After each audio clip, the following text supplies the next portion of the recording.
अब आया असली स्वाद। अब आया स्वाद। जब स्वाद के पड़े हो लाले तो MDH का चंकी चाट मसाला डालें। MDH का चंकी चाट मसाला। MDH।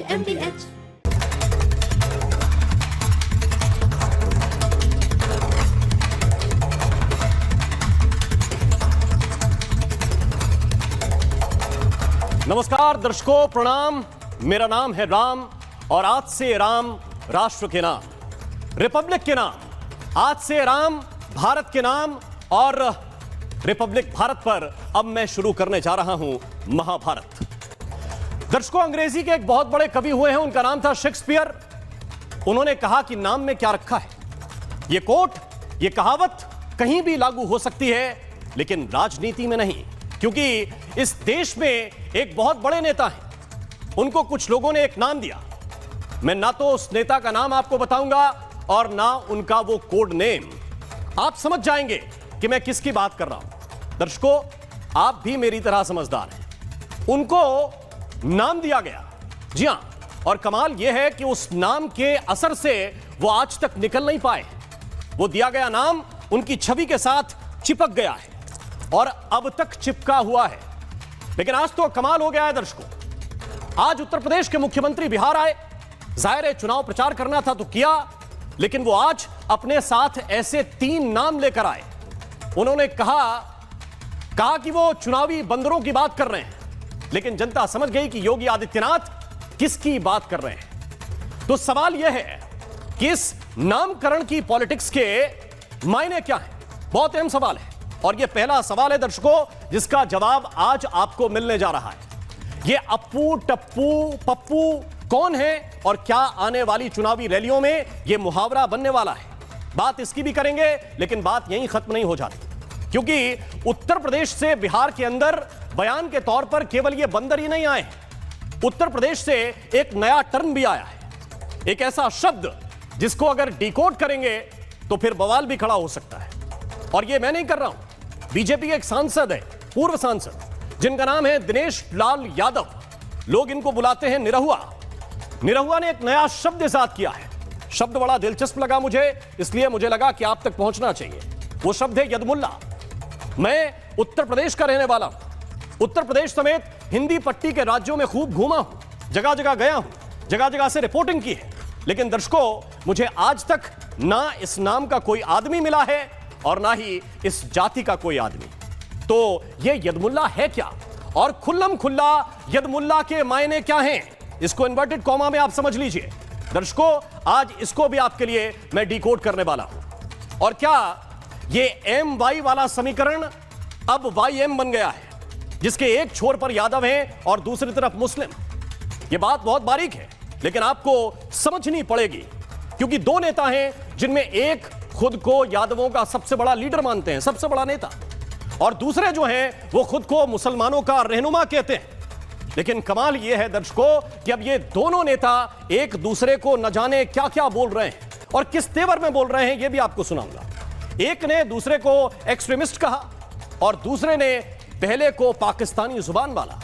जी हां, अब ये असदुद्दीन ओवैसी हैं, तेजस्वी यादव हैं। ओवैसी वोट कितने पाएंगे यह आपके जहन में सवाल हो सकता है, लेकिन जुबान से नुकसान कितना करेंगे इसका हिसाब लगाना थोड़ा सा मुश्किल है, क्योंकि बात दाढ़ी, टोपी और आतंकवादी पर जा पहुंची है। और बात बीजेपी की अगर हो, इसको थोड़ा सा ध्यान से सुनिएगा जो मैं कह रहा हूं, अगर बात बीजेपी की हो तो तेजस्वी यादव फायर हो जाते हैं। उनकी पार्टी के नेता सनातन से लेकर मंदिर, रामचरितमानस तक पर सीधे सवाल उठाते हैं, उनसे पीछे नहीं हटते, बिल्कुल नहीं हिचकते। लेकिन ओवैसी पर क्या आरजेडी ओवैसी पर ऐसा हमला बोल पाएगी? और इसलिए सवाल यह है कि क्या भाईजान से टक्कर ले पाएंगे तेजस्वी? तो दर्शकों, कुर्सी की पेटी बांध लीजिए, क्योंकि बिहार के रण पर शुरू होने जा रही है सबसे बड़ी बहस, महाभारत। लेकिन उससे पहले एक रिपोर्ट आपको देखनी चाहिए।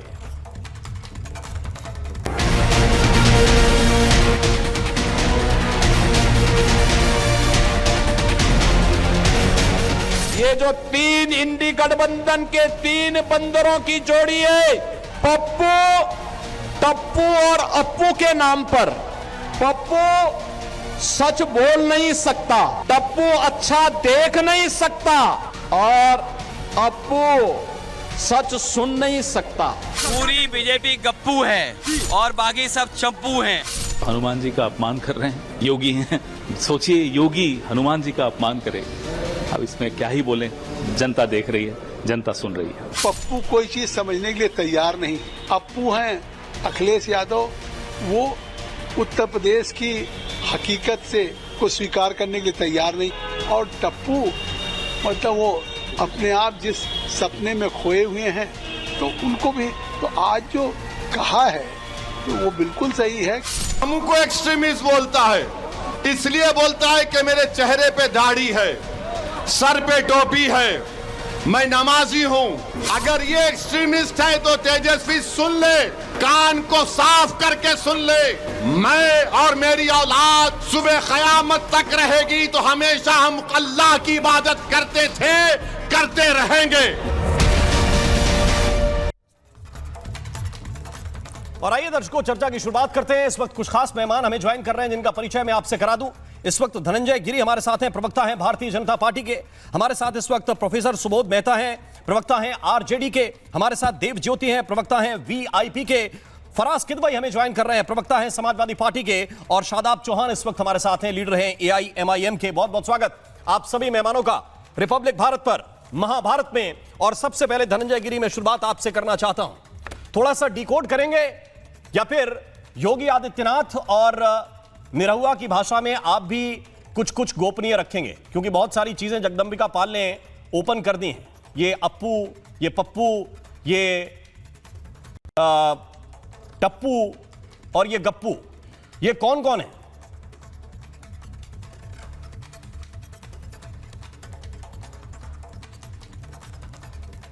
के संत ने जो सपना देखा था, उस सुशासन को लागू करने का, उस समाज को बनाने का, उस समाज को गढ़ने का, उसको आगे लेकर चलने का, साबरमती की संतान आज उसको सातत्य दे रही है, उसको जगह पर लाया जा रहा है, ठीक किया जा रहा है। और कुछ लोगों ने तो स्वयं के नाम को घोषित कर रखा है कि मैं इस तरह का हूँ, मैं ऐसा क्यों हूँ, मैं वैसा क्यों हूँ, मुझे ये कहिए। तो कुछ नाम तो कुछ लोगों ने स्वयं स्वीकृत कर लिए हैं कि ये मेरे नाम हैं। विषय उससे महत्वपूर्ण ये है कि जिस तरह के चुनाव चल रहा है, जिस तरह से तमाम विपक्षी दलों ने जिस तरह से चीज़ों को किया है, बाइफरकेट कर रहे हैं चीज़ों को, और जिस तरह से उनके बीच में झगड़ा मचा हुआ है, वो तो देश देख रहा है, प्रदेश देख रहा है। आज महागठबंधन में जो जूतम पैजार मची हुई है, जिस ढंग से हाहाकार मची हुई है। एक सेकंड, मुझे एक बात बताइए। आप कह रहे हैं कि इससे महत्वपूर्ण बात वो है, मैं मान गया, बिहार के लोगों के लिए जाहिर है कि उससे महत्वपूर्ण बात वो है जो आप समझाना चाह रहे हैं। लेकिन अगर ये महत्वपूर्ण नहीं होता तो योगी आदित्यनाथ लेकर नहीं आते, है ना? उस प्रदेश के मुख्यमंत्री हैं जिसको आप लोग कई बार मॉडल की तरह पेश करते हैं, बताते हैं कि यहाँ की कानून व्यवस्था देखिए, योगी का शासन देखिए। मुझे एक बात बताइए, आप लोग पेंट करने में माहिर हैं। मैंने कार्यक्रम की शुरुआत में एक बात कही कि एक नेता को आपने पेंट किया एक अमुक नाम से, मैं नाम नहीं लेता क्योंकि आप लोगों ने वो किया है।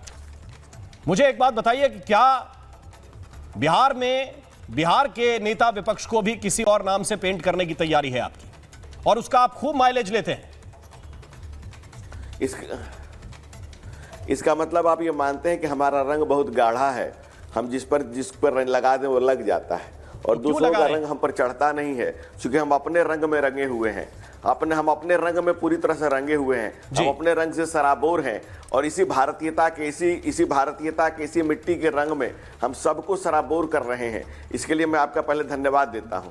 दूसरी बात, जो अलग अलग नामों को अलग अलग लोगों ने स्वयं के लिए खुद ही स्वीकार किया हुआ है, उसमें मुझे कुछ बताने कहने की जरूरत नहीं है। योगी जी ने उसको डिफाइन किया है, डिटेल में बताया है, और भी लोगों ने उसको डिकोड किया है। और ये बताने की जरूरत क्या है? आप अगर चारा चोर कह दीजिए यहीं बैठे बैठे तो सब लोग जान जाएंगे आप किसकी बात कर रहे हैं। अगर आप टोटी चोर कह दीजिए तो सब लोग जान जाएंगे आप किसकी बात कर रहे हैं। तो ये बताने की जरूरत, कुछ चीजें समाज में स्वीकृत हो जाती हैं, लोग जान जाते हैं, लोग स्वयं से समझने लगते हैं। और अगर आप अच्छा काम करेंगे तो जननायक कहे जाएंगे, लोकनायक कहे जाएंगे। आजकल उसको भी टाइटल चुराने लगे हैं, चोरी अब उस टाइटल की भी होने लगी है। जी, आपके लीडर्स को क्यों इस तरह एक कोड नेम दिया जा रहा है, और इससे क्या हासिल बीजेपी करना चाहती है?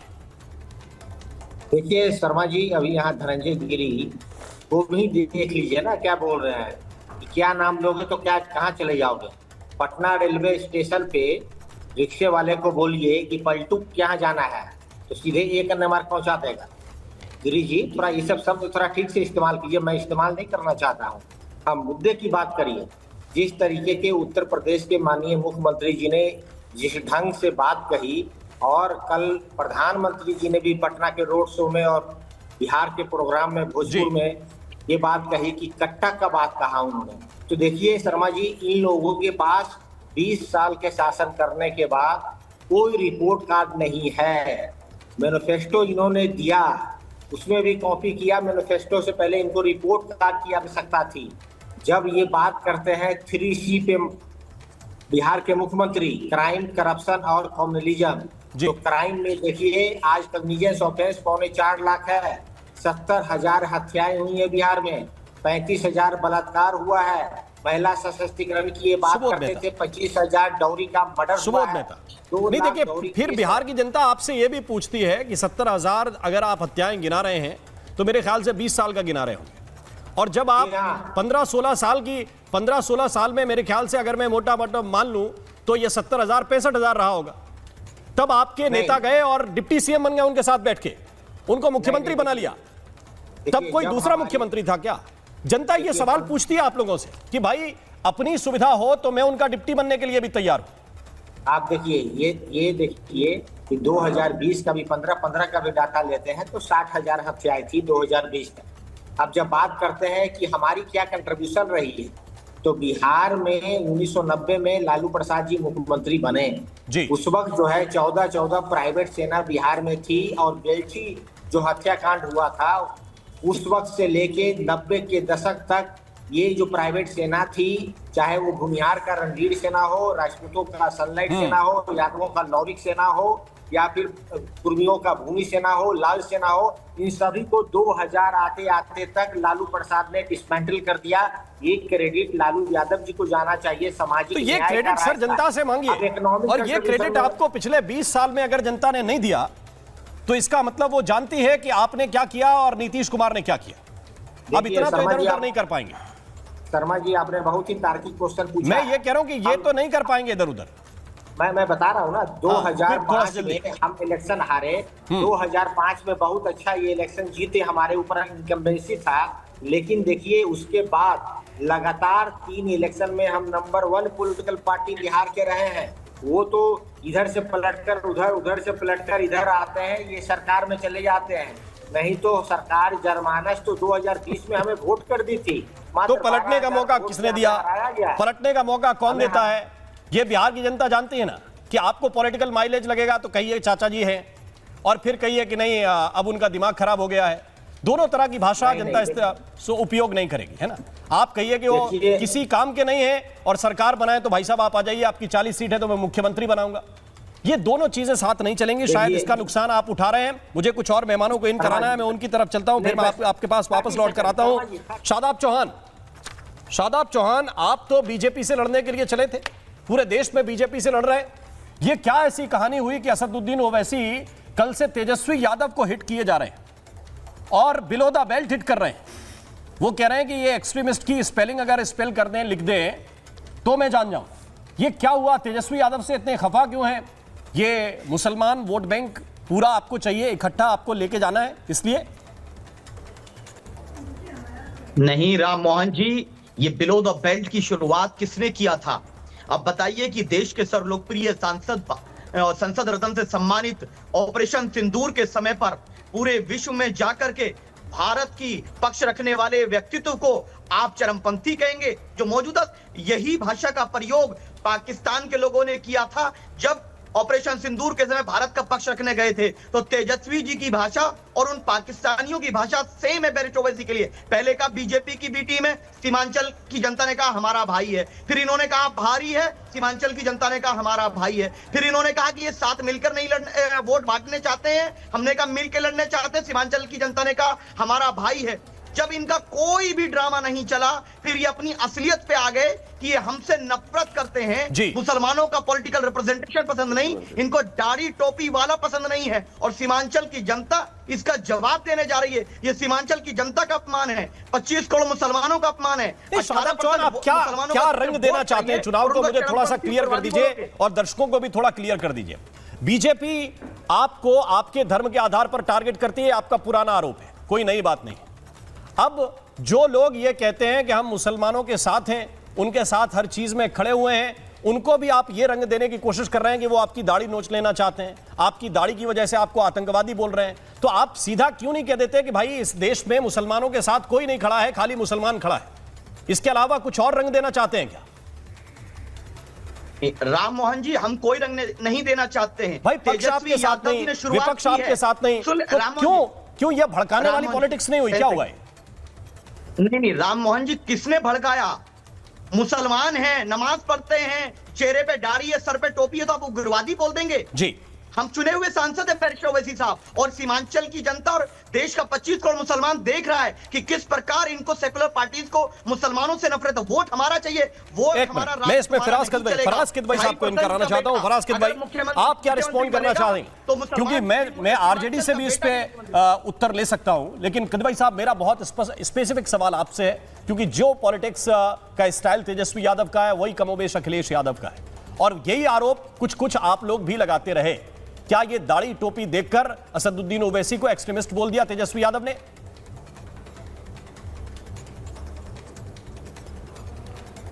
नहीं राम मोहन जी, देखिए ऐसा बिल्कुल नहीं है। और सबसे पहले तो आपको बहुत बहुत मुबारकबाद और शुभकामनाएं, और हम ऐसी उम्मीद करते हैं कि आप अपने इस नए असाइनमेंट में, अपने इस नए काम में ऊपर वाला आपको खूब तरक्की दे। शुक्रिया। देखिए राम मोहन जी, आज की तारीख में अभी बहुत सारी बातें हुई। उत्तर प्रदेश के आदरणीय मुख्यमंत्री जी के बारे में भी बात हुई, असदुद्दीन ओवैसी साहब के बारे में भी बात हुई। मैं सबका क्रम वाइज जवाब आपको देता हूं। जी देखिए, आदरणीय मुख्यमंत्री जी ने आज बिहार में जो ये भाषण दिया है, जो उन्होंने पप्पू टप्पू और तमाम तरह की बातें की हैं, तो मुझे समझ में नहीं आ रहा है राम मोहन जी कि इस देश में रुपया ज्यादा तेजी से गिर रहा है या भारतीय जनता पार्टी के नेताओं की भाषा और मर्यादा। क्योंकि ये जो भाषा है ये एक मुख्यमंत्री की नहीं हो सकती। अब क्या है राम मोहन जी कि अगर इनको इनकी ही भाषा में जवाब दें तो इस देश में एक गप्पू हैं, इस देश में एक कप्पू हैं, और इस देश में एक पलटू हैं। तो राम मोहन जी, क्या होता है, जब हम लोग बहुत छोटे थे तो हम लोग का कोई अगर मित्र है, कोई दोस्त है, वो बहुत ज्यादा डींगे हाँकता था, गप मारता था, तो उसको हम लोग बोलते थे ये गप्पू है, बहुत ज्यादा गप मार रहा है। ठीक है, तो गप्पू कौन है? क्या वो तो नहीं है जिसने कहा था कि 2014 में हमारी सरकार आने दो, हम 50 रुपए में पेट्रोल देंगे? क्या गप्पू वो तो नहीं है कि जिसने कहा था कि हर एक के बैंक अकाउंट में 15-15 लाख रुपए आएंगे? क्या गप्पू वो तो नहीं है कि जिसने कहा था कि इस देश से काला धन खत्म हो जाएगा? जी। और पलटू का जहां तक सवाल है, तो जिनके बारे में यह भी कहा जा सकता है कि वो चुनाव से पहले पलटेंगे कि चुनाव के बाद में पलटेंगे। नहीं सर, देखो, मैंने इस पे काउंटर किया, ये भी पता नहीं लगा जा सकता है। आपको जिस पे इल्जाम लगाना है आप लगाइए।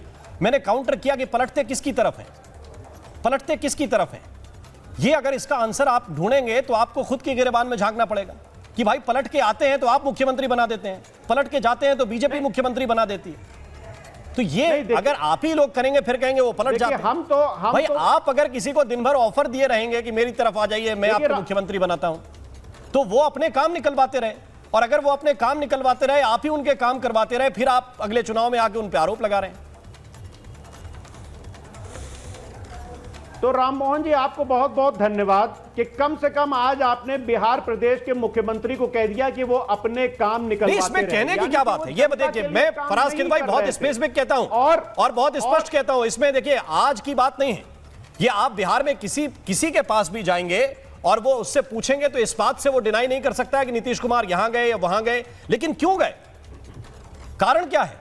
भाई आपके मुख्यमंत्री थे, आप डिप्टी सीएम थे, अचानक इधर लौट के क्यों आ गए?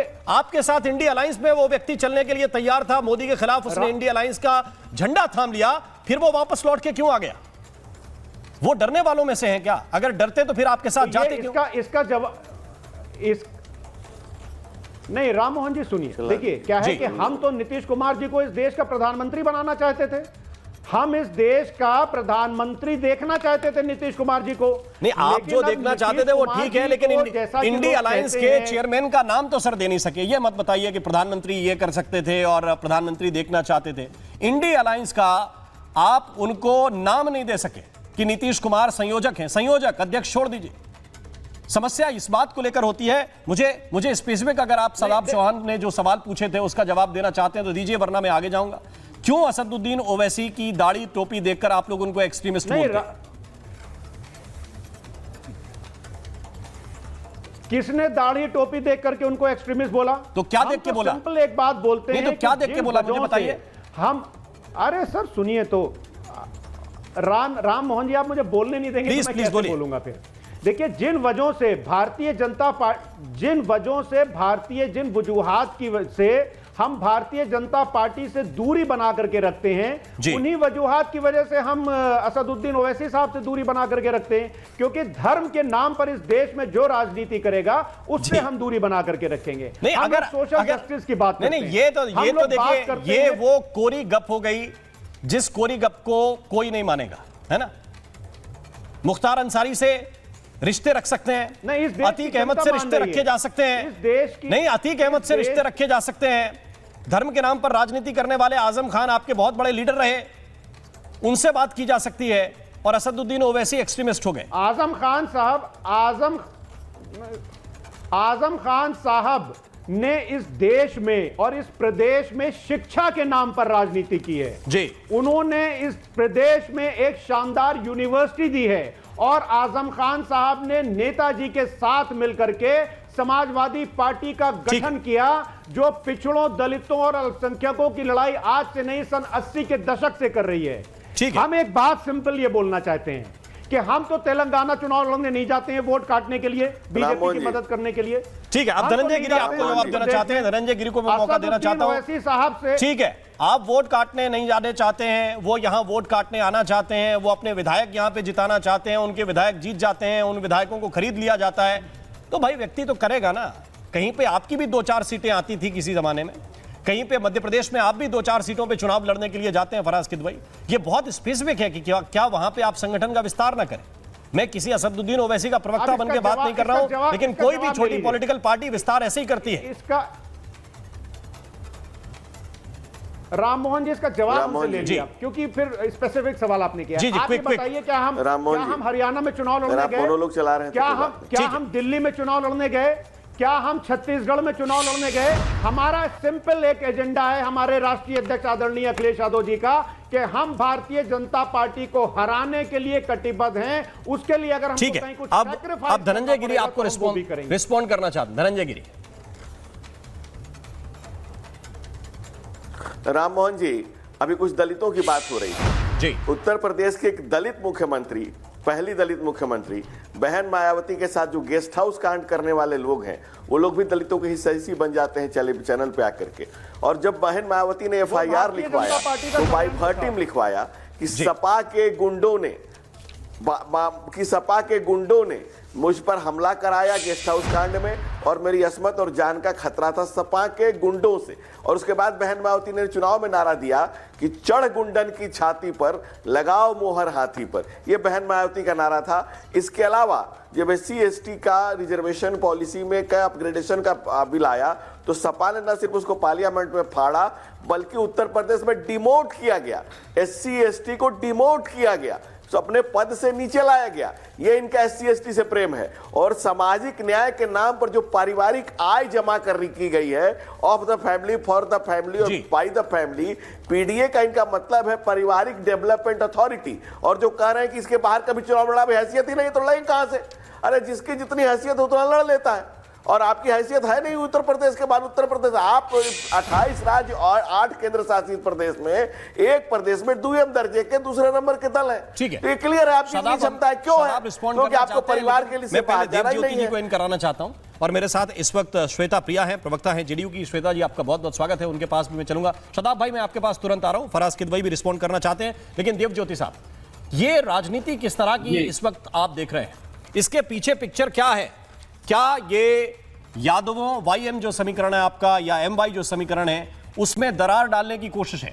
और उसमें दरार डालने के लिए एक बयान आया यदमुल्ला का, एक बयान असदुद्दीन ओवैसी भी दे रहे हैं, और टारगेट तेजस्वी यादव को कर रहे हैं। क्या ये आपको लगता है कि बीजेपी की चाल है, बीजेपी की B टीम है, C टीम है, क्या है ये? देखिए, हम तो बहुत अच्छी तरह जानते हैं कि भारतीय जनता पार्टी, जिसको शॉर्ट वे में हम लोग कहते हैं बड़का झूठा पार्टी हुई जी, बीजेपी जो है एजेंडा फिक्स कराते रहती है। एजेंडा मतलब हम आपके चैनल के ऊपर में नहीं इशारा कर रहे हैं, ये ध्यान रखिएगा। लेकिन कुछ बी टीम पार्टी बना के ये एजेंडा, आपका चैनल तो बहुत सुधार हो रहा है, हम देख रहे हैं जिस तरह से सत्ता के करीब हम लोग आ रहे हैं।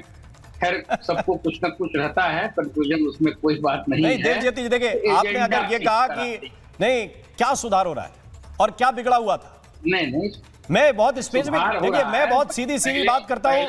अगर देखिए, अगर फिर देखिए देवज्योति, इधर उधर की बात मत कीजिए। अगर बीजेपी असदुद्दीन ओवैसी को टारगेट करे तो कह दीजिए कि मुसलमानों के खिलाफ बोल रही है। तेजस्वी यादव असदुद्दीन ओवैसी को टारगेट करें तो कह दीजिए कि नहीं हम तो बहुत संभल के बोल रहे हैं और चूंकि ये इधर उधर की बात कर रहे हैं। मैं इसमें फर्क नहीं करता हूं, मैं सीधी बात करता हूं और सीधी बात करता हूं। अब आपको इसमें सुधार दिखे, बिगाड़ दिखे, गलत दिखे, ऊपर दिखे, नीचे दिखे, ये आपका मसला है। ज्योति जी क्विक। सर मैं हिंदू हूं लेकिन कट्टर हिंदू नहीं हूं। ठीक है, मैं हिंदू हूं लेकिन मैं कट्टर हिंदू नहीं हूं।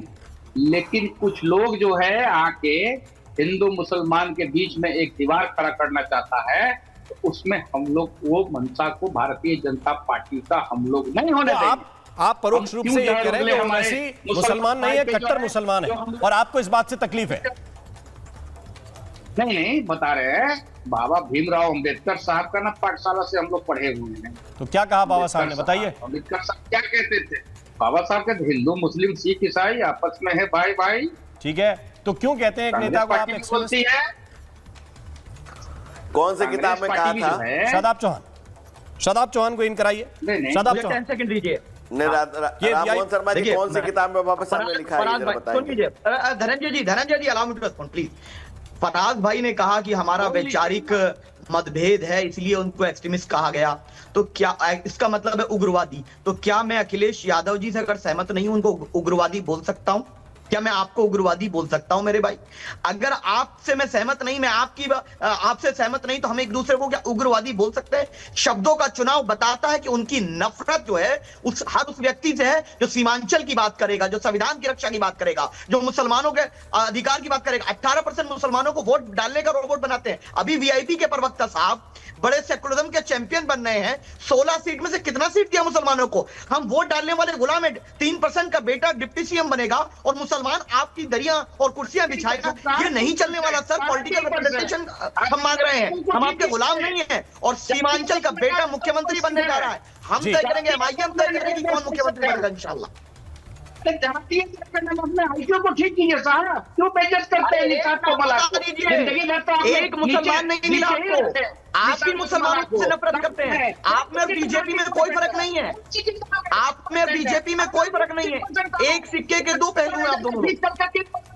आप में और बीजेपी में कोई फर्क नहीं है। नीतीश कुमार जी आदरणीय मुख्यमंत्री। अब इसमें आरजेडी को इन कराना चाहता हूं। ये बता दीजिए कि कितने सुबोध मेहता आपने टिकट दिया है? सुबोध मेहता साहब, शादाब चौहान के सवालों का हल अगर आपके पास हो तो थोड़ा सा करने की कोशिश कीजिए।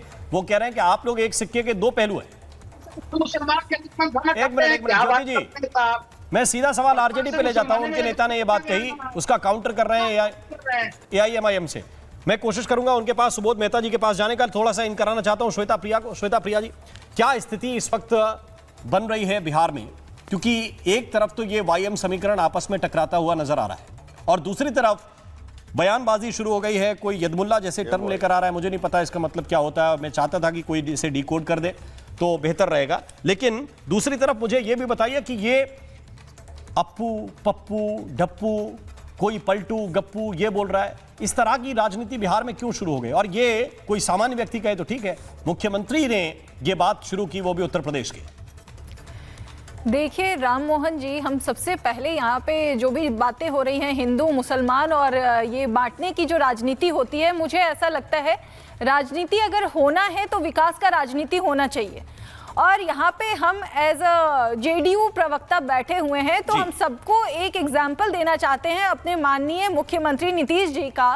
मुझे नहीं लगता है किसी को इस बात में कोई ऑब्जेक्शन होगा कि सबसे ज़्यादा समाज सुधारक अगर कोई रहे हैं तो माननीय मुख्यमंत्री नीतीश कुमार जी रहे हैं। वो हम इसलिए कह रहे हैं कि 1990 से 2005 तक का दशक था, उसमें सबसे ज्यादा देखिए कम्युनल राइट्स हुआ करते थे, सांप्रदायिक दंगे हुआ करते थे, 130 से ज्यादा जो ऑन रिकॉर्ड है जिसकी बात हम कर रहे हैं। लेकिन उनके आने के बाद एक भी सांप्रदायिक दंगे नहीं हुए हैं, कोई ये नहीं बोल सकता है।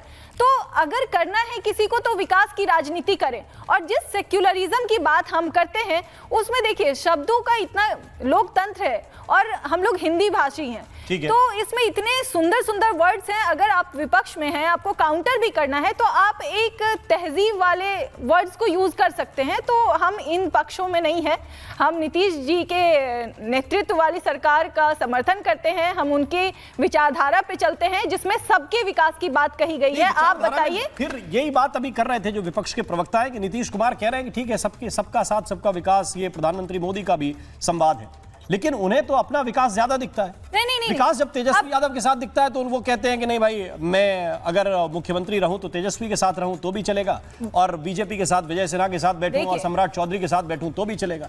तो फिर बुरा कौन है बिहार के अंदर? मुझे एक बात बताइए, बस थोड़ा 1 मिनट, बिहार के अंदर बुरा कौन है? बिहार के अंदर बुरी बीजेपी है, बिहार के अंदर बुरी आरजेडी है, बिहार के अंदर बुरा कांग्रेस है, सबके साथ तो सरकार आप मिलकर चला रहे हैं। देखिए, क्या आपने या बिहार की जनता से ही हम लोग यहाँ से पूछ सकते हैं, चाहे जो भी चीजें हैं, जैसे आपने बोल दिया कोई किसी को पप्पू टप्पू पलटू जो भी बोलता है, अगर नीतीश जी की बात हम यहाँ पे करें, क्या किसी को ये नहीं लगता कि विकास हुआ है, चाहे जिस भी पर्सपेक्टिव में हुआ हो, चाहे वो किसी के साथ महागठबंधन के साथ रहे हो या एनडीए के साथ रहे हो। लेकिन यहाँ पे फिर हम एक चीज आना चाहेंगे, ये एनडीए के साथ जब रहे हैं तब ये ज्यादा अच्छा काम कर पाए हैं, क्योंकि आप देख लीजिए जिस पदभार पे भी जाते हैं, लालू जी हो या तेजस्वी जी हो, जिस पदभार पे जाते हैं वहां पे प्रिया जी मतलब चेक करने के लिए कुछ गलत कर ही देते हैं। नीतीश कुमार बीच बीच में चेक करने के लिए जाते रहते हैं कि क्या तेजस्वी के साथ अच्छा काम करने की गुंजाइश है। ऐसी कोई बात नहीं है। क्या आरजेडी के साथ थोड़ा अच्छा काम करने की गुंजाइश है तो चेक कर लेते हैं, फिर वापस आगे देखते हैं। ऐसी कोई बात नहीं है। उनका विकास का, उनका मुद्दा विकास का रहा है और ये धरातल पे भी दिखता है। और जो बात आप बोल रहे हैं, नीतीश कुमार जी को इससे कोई लेना देना नहीं है मुख्यमंत्री बने, क्योंकि आप देखिए उन्होंने अपनी जिम्मेदारी ली थी 2014 में जब उनके सीट्स कम आए थे, तो उन्होंने पदभार संभालने से मना कर दिया था और मांझी जी को उन्होंने मुख्यमंत्री बनाया था। 2020 में भी जब सीट्स कम आए थे जेडीयू को, तो वो भारतीय जनता पार्टी थी जिन्होंने रिक्वेस्ट किया था, तब वो मुख्यमंत्री बने थे, क्योंकि उनका कहना था मुख्यमंत्री फेस पे नेतृत्व नीतीश जी का था, इसलिए आप ही मुख्यमंत्री। सुबोध मेहता इसमें इन करना चाहते हैं। सुबोध मेहता क्विक। देखिए, श्वेता जी को लगता है कि थोड़ा और जानकारी ले लेनी चाहिए। 2015 में जब हम नीतीश जी के साथ आए, तो जो महात्मा गांधी का जो ख्वाब था, जो कि संविधान के निर्माताओं ने directive principle of state policy में डाला हुआ है, वो क्या था कि शराबबंदी होनी चाहिए। तो हम लोगों ने शराबबंदी करवाया था नीतीश जी से कहकर कि ये शराबबंदी होगी। हम लोगों ने ये 2017 में किया था। अब तो आप लोग ताड़ी देने की बात कर रहे हैं। आप सुनिए ना, आप सुनिए। दूसरी बात ये, अब तारीख को खत्म करने की हम बात किया है, देने की बात नहीं किया है। और जितने पासी कम्युनिटी है सब जेल में बंद है, उसको निकालने की हमने बात किया है। अब आइए 2000, तो माने आप ये कह रहे हैं कि आपकी बनाई हुई पॉलिसी की वजह से पासी लोग जेल में बंद हैं, यही ना समझ रहे? आपने जो पॉलिसी बनवाई नीतीश कुमार पे प्रेशर डाल के, उसकी वजह से पासी लोग जेल गए। अरे भैया, आप सुनते ही नहीं हो। मैं कह रहा हूँ पॉलिसी मेरी थी, उसके बाद हम निकल गए तो पासी लोग जेल गए। हमारा आप लोगों ने रोक रखा था कि पॉलिसी चाहे कुछ भी हो, पासी लोगों को गिरफ्तार नहीं करना चाहिए या जेल में नहीं डालना चाहिए। अरे मुझे थोड़ा समझाते जाइए, मेरी समझ थोड़ा आप लोगों से कम है। आप लोग पॉलिटिक्स ज्यादा जानते हैं, मैं कम जानता हूँ। बोलने दो ना, बोलने दीजिए। बताइए। कह रहा हूँ कि तारी जो था, तारी कभी भी अल्कोहल में नहीं आता है। ठीक है। और बिहार के मुख्यमंत्री जो हैं वो होम मंत्री हैं, तो होम मंत्री ने ढिलाई किया तो बॉर्डर से, नेपाल से और उत्तर प्रदेश और झारखंड से दारू आ गया। अब 2022 आइए, जब हम दूसरे बार गए तो कास्ट सर्वे हमने कराया, आरक्षण को बढ़ाकर 75% हम ले गए। और जब ये भाजपा में वापस गए तो उसको खत्म कर दिया बिहार में। आप लोगों ने आरक्षण खत्म कर दिया धनंजय गिरी? अब आरक्षण खत्म किया, 9 शेड्यूल में नहीं डाला इन लोगों ने। क्यों खत्म कर दिया भाई? 9 शेड्यूल में नहीं डाला। धनंजय गिरी। राम मोहन जी, इस देश में, इस प्रदेश में सबसे पहले मुंगेरी लाल पासवान कमेटी बनी, भोला पासवान शास्त्री ने बनाई। जब कर्पूरी ठाकुर के सरकार जनसंघ के 56 एमएलए ने मिल करके हम लोगों ने पहली बार अति पिछड़े को आरक्षण दिया बिहार में, ये जनसंघ को क्रेडिट जाता है।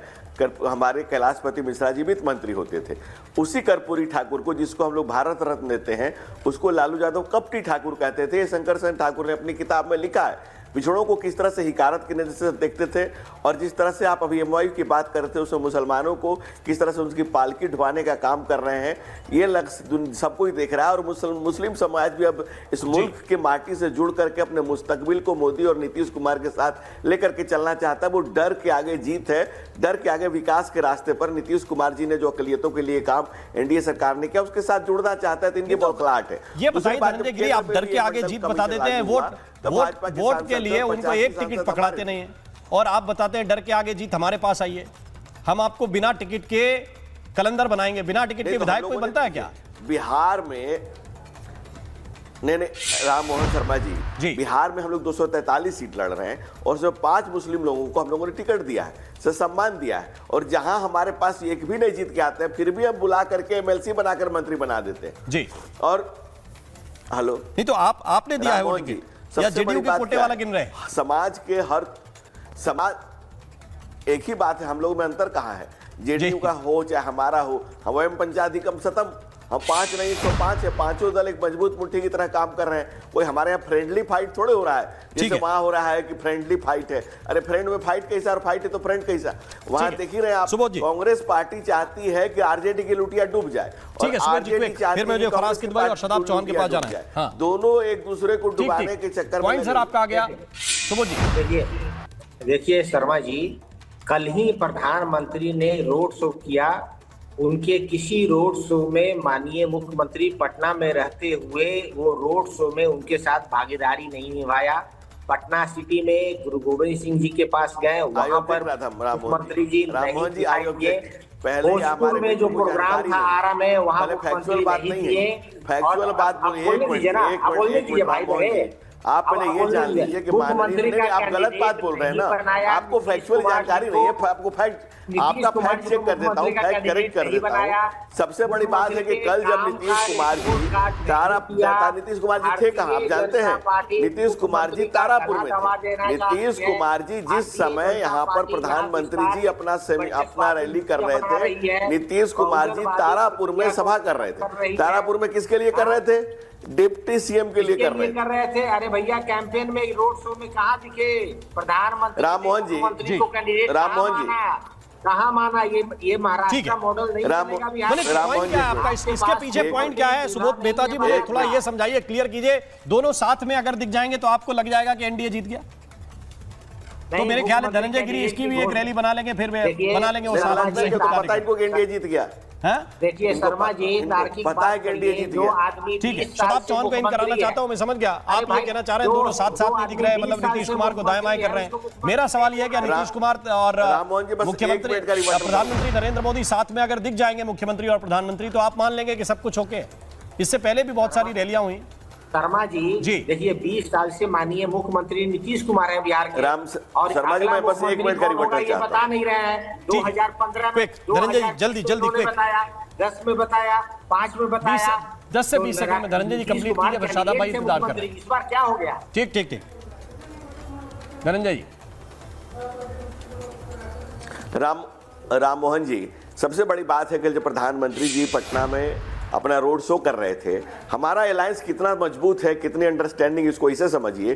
ठीक उसी समय तारापुर में आदरणीय मुख्यमंत्री जी डिप्टी सीएम सम्राट चौधरी के लिए रैली कर रहे थे और सब मंच से उन्होंने क्या कहा? जहां से उनका कैंडिडेट जीता था, अपने कैंडिडेट को ने वापस लिया है और वहां से सम्राट चौधरी को कह रहे थे कि उससे बड़े मार्जिन से जिताइए, ये और अच्छा काम करके दिखाएंगे। तो हमारा अलायंस कितना मजबूत है, कितना संगठित है, इसको देखिए। दोनों का जो दर्शक वर्ग है वो समझ गया कि आप क्या कहना चाह रहे हैं। मुझे अब थोड़ा सा शादाब चौहान कुछ कहना चाह रहे थे, उनकी बात इन करानी चाहिए क्योंकि फराज किदवई उस वक्त नहीं थे जब शादाब आप बोल रहे थे। तो क्या आपको लग रहा है कि ये आप और बीजेपी नूरा कुश्ती कर रहे हैं क्या? एक तरफ से वो एक्सट्रीम हो जाते हैं, एक तरफ से आप एक्सट्रीम हो जाते हैं, और कोई एक्सट्रीमिस्ट बोल दे तो फिर कहते हैं कि साहब हमारी दाढ़ी टोपी देख के संवाद हो गया। नहीं, धनंजय गिरी जी और तेजस्वी यादव जी, मोदी और बीजेपी की जो भाषा है, मुस्लिम पॉलिटिकल रिप्रेजेंटेशन को दोनों लोग खत्म करना चाहते हैं। इन्होंने 101 में एक भी टिकट नहीं दिया, पार्लियामेंट में एक एमपी मुसलमान नहीं है, तो ये क्या क्या बोलते हैं कि जो सीमांचल डेवलपमेंट काउंसिल की बात करेगा, एमयू किशनगंज की बात करेगा, सीमांचल के मुसलमानों की बात करेगा, या तो हम उसको बीजेपी की बी टीम बोलेंगे, लेकिन जब जनता कहेगी नहीं हमारा भाई है तो आप बोलेंगे बाहरी है, जब जनता कहेगी हमारा भाई है तो आप कहेंगे उग्रवादी है। क्या असहमति का मतलब उग्रवादी है? आप ये बता दीजिए कि संविधान पे शपथ लिया हो जिसने, उसको आप कौन से मुंह से उग्रवादी बोल रहे हैं? ये बताता है कि उनको नफरत एमआईएम से इसलिए है क्योंकि बैरिस्टर असदुद्दीन ओवैसी के चेहरे पे दाढ़ी है, सर पे टोपी है, 5 वक्त के नमाजी है, जिसका जवाब बिहार का मुसलमान पूरी मजबूती से देने जा रहा है। अब फराज किदवई, फटाफट मुझे एक बात बताइए कि आज अखिलेश यादव शहाबुद्दीन के बेटे ओसामा के लिए प्रचार करने के लिए गए थे। शहाबुद्दीन को कौन नहीं जानता बिहार में कि क्या किया शहाबुद्दीन ने और कौन था शहाबुद्दीन? मुझे एक बात बताइए बहुत स्पेसिफिक, आपके लिए शहाबुद्दीन एक्सट्रीमिस्ट नहीं है, आपके लिए असदुद्दीन ओवैसी एक्सट्रीमिस्ट है, कोई फर्क कर रहे हैं? मुख्तार अंसारी एक्सट्रीमिस्ट नहीं है, नहीं देखिए आपके लिए असदुद्दीन ओवैसी एक्सट्रीमिस्ट हैं। राम माधव जी, देखिए एक्सट्रीमिज्म की अगर आप डेफिनेशन देखिएगा, आप गूगल पर भी जाकर के देख लिए, तो एक्सट्रीमिज्म होना और मुकदमे किसी के ऊपर होना ये बिल्कुल अलग बात है। मुख्तार अंसारी साहब जो हैं वो सिर्फ ये नहीं करते थे कि वो मुसलमानों की बात करें, अच्छा, वो अपने आप ये कह रहे हैं कि मुख्तार हिंदुओं के अंसारी साथ से भी गए बीते हैं, असदुद्दीन मुसलमानों ओवैसी के साथ भी करते थे। अब सुनिए, अरे अब मैं ये सब कुछ नहीं कह रहा हूं, मैं खाली कहिए ना, मुख्तार अंसारी आपको का कहने के लिए बुलाया, आप स्पेसिफिक करिए कि क्यों कह रहे हैं उनको एक्सट्रीमिस्ट। सुनिए सर, मैंने आपको बताया तो कि जैसे हमारे छोटे भाई शादाब भाई जो हैं वो ये कह रहे हैं कि एक्सट्रीमिज्म का मतलब उग्रवादी, लेकिन अगर आप उसकी ठीक से अगर आप डेफिनेशन देखिएगा तो उस डेफिनेशन का मतलब ये है कि अगर समाज की मुख्य धारा के अगला नंबर यूपी का है, काम कर रहा है, मुसलमानों को उग्रवादी बोलोगे, हम कह सकते हैं उसमें। आप सुनिए, अरे सर सुनिए, नहीं अरे सर सुनिए, हम समाजवादी पार्टी ने हमेशा मुसलमान भाइयों को एक बढ़िया रिप्रेजेंटेशन दिया है। हमारे आज की तारीख में लगभग 35 विधायक हैं उत्तर प्रदेश की असेंबली में। अब सुनिए, अरे सर चुनौती दे रहा है शादाब चौहान आपको। अरे शादाब भाई सुनिए तो, अरे हम चुनौती, आपकी सारी चुनौती स्वीकार कर लेंगे। अब दूसरी बात सुनिए, राम माधव जी दूसरी बात सुनिए, यहाँ पर मुख्यमंत्री बनेगा 2.5 साल जेडीयू की प्रवक्ता है यार, ऐसे नहीं होती है डिबेट। राम माधव जी को समझाइए, अभी तो बहुत अच्छी डिबेट चल रही थी, बीच में ना बोलिए, मैं आके सारे बातों का जवाब दूंगा।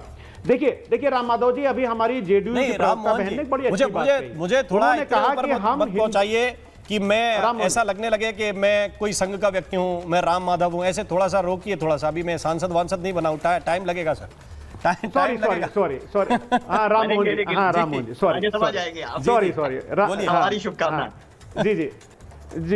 जी राम मोहन जी, हाँ राम बुला सकते हैं आप आसानी। जेडीयू की बहन, उन्होंने एक बहुत अच्छी बात कही, उन्होंने कहा, राम मोहन जी क्या बोला कि जेडीयू जो है वो हिंदू मुस्लिम की राजनीति नहीं कर रहा है। अब इसके आप एनालिसिस करिए, मैं आपको 2 चीजें दिखाता हूं।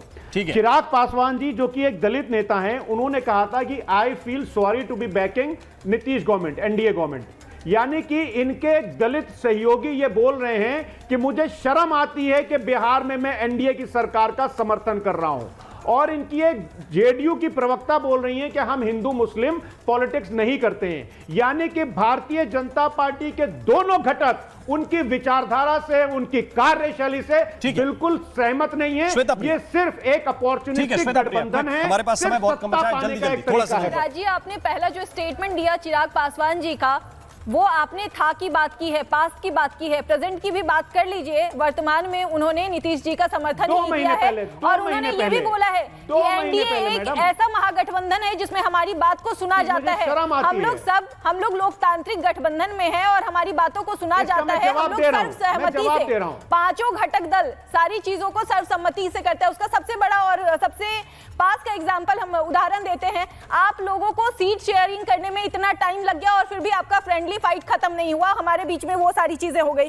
दूसरी बात, आप क्विकली जवाब दे देता हूं, क्विकली जवाब दे देता हूं, 20 सेकंड। जी क्विक दूसरा, आपने अभी रिप्रेजेंटेशन की बात की थी, मुसलमानों के रिप्रेजेंटेशन की बात की थी, और आप अपने आप को हितैषी बताते हैं और एनडीए महागठबंधन को लोगों के बीच में, ये मुसलमान भाई बहनों के बीच में ये बताते हैं कि उनके लिए विकास नहीं होता है। हम बता देते हैं, मुसलमानों के लिए जितना विकास एनडीए गवर्नमेंट में हुआ है, आप मुझे एक गिनवा दीजिएगा, हम गिनवाते हैं आपको। पहला तो ये हुआ है, कम्युनल राइट्स इतने होते थे, सांप्रदायिक दंगे जो अब नहीं होते हैं। 9000 से ज्यादा कब्रिस्तानों का घेराबंदी करवा दिया गया है। दूसरा, मदरसा को सरकारी मतलब इंस्टीट्यूशन का दर्जा दे दिया गया है। वहां के जो टीचर्स होते थे उनको सरकारी टीचर का दर्जा दे दिया गया है।